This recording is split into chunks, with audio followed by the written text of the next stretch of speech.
We like to think history is a straight line. Stone Age, Bronze Age, Iron Age, Rome, Egypt, us. We think civilization means building things that last forever. But what if I told you that some of the most advanced human societies didn't want to last forever? What if I told you about a culture that built massive cities only to burn them down on purpose? Or an island people who spoke in whistles and mummified their dead, isolated for 1,000 years? Welcome back to Curiotrads. Today, we aren't looking at the winners of history. We are looking at the ghosts. We're diving into 4 lost civilizations that rewrote the rules of being human before vanishing into the silence of time. Let's go. 7,000 years ago, long before the first bricks were laid in Sumer or Egypt, the largest settlements on Earth were in Ukraine.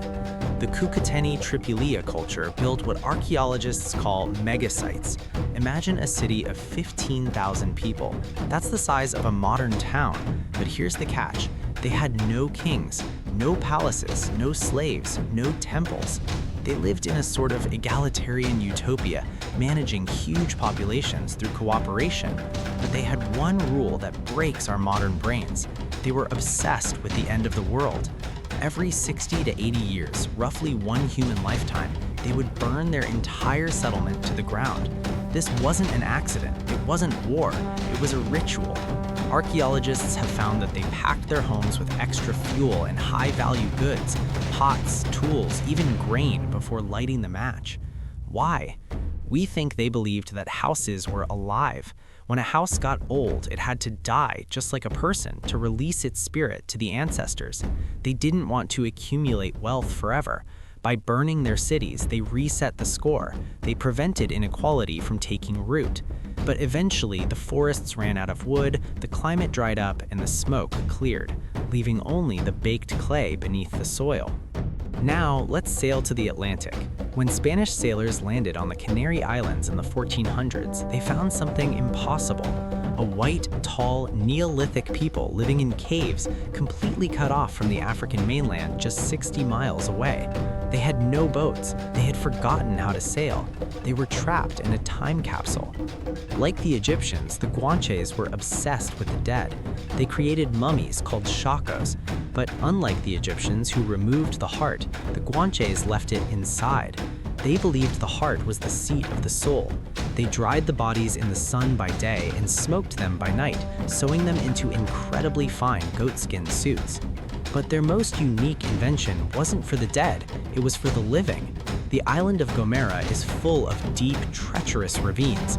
Walking to your neighbor took hours. So they invented a language without words, Silbo-Gomero, a whistling language that mimics human speech. A skilled whistler can transmit a complex message, like the goat is sick or invaders are coming, over 3 miles away. It's the only whistled language in the world that's fully developed and still taught in schools today. The Guanche people were conquered and absorbed, but their voice literally still echoes in the valleys. In 1928, tin miners in Nigeria dug up a terracotta head of a monkey, then a human head. They had stumbled upon the Nok civilization, a culture that fundamentally rewrites African history. The Nok were master artists. Their statues are unmistakable, triangular eyes, elaborate hairstyles, looking up at the sky. But they weren't just artists, they were industrial pioneers.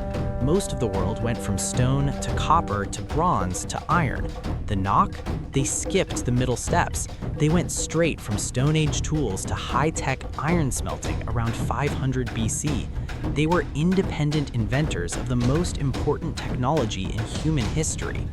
But this genius came with a price. Smelting iron requires charcoal. Charcoal requires trees. To fuel their industrial revolution, the Nok likely cut down the forests of the Nigerian plateau. Without trees, the topsoil washed away. The land died. The Nok vanished around 200 AD, likely victims of their own technological success. A warning from the past about the cost of progress. Before Rome was an empire, it was a swamp. The real power in Italy were the Etruscans. They gave Rome its alphabet, its gladiators, and its engineering. But Rome didn't just conquer them, it erased them. The Etruscans were obsessed with the future. They believed the will of the gods was written in lightning and in the internal organs of animals. This is the liver of Piacenza, a bronze training tool for priests. It maps the sky onto a sheep's liver. If a blemish appeared on the Neptune section of a real liver, they knew a storm was coming. As Rome grew stronger, Etruscan art changed. Their tombs went from happy parties to terrifying scenes of blue demons dragging souls to the underworld. They knew their time was ending. The Roman Emperor Claudius actually wrote a 20-volume history of the Etruscans, but it's lost. Not a single page survived. The Romans absorbed the Etruscan bloodline, but destroyed their voice. Today, we still can't fully read their language. They are a civilization silenced by the conqueror's pen. The Cucuteni burned their homes to renew them. The Nok burned their forests to build tools. The Guanches whistled across ravines until they were silenced.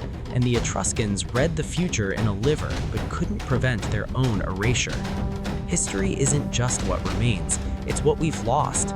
These cultures prove that there are 1,000 different ways to be human, and most of them are buried just beneath our feet. Which of these lost cultures would you want to bring back? Let us know in the comments. And for more deep dives into the weirdest parts of our history, hit that subscribe button. This is Curiotrads. Stay curious.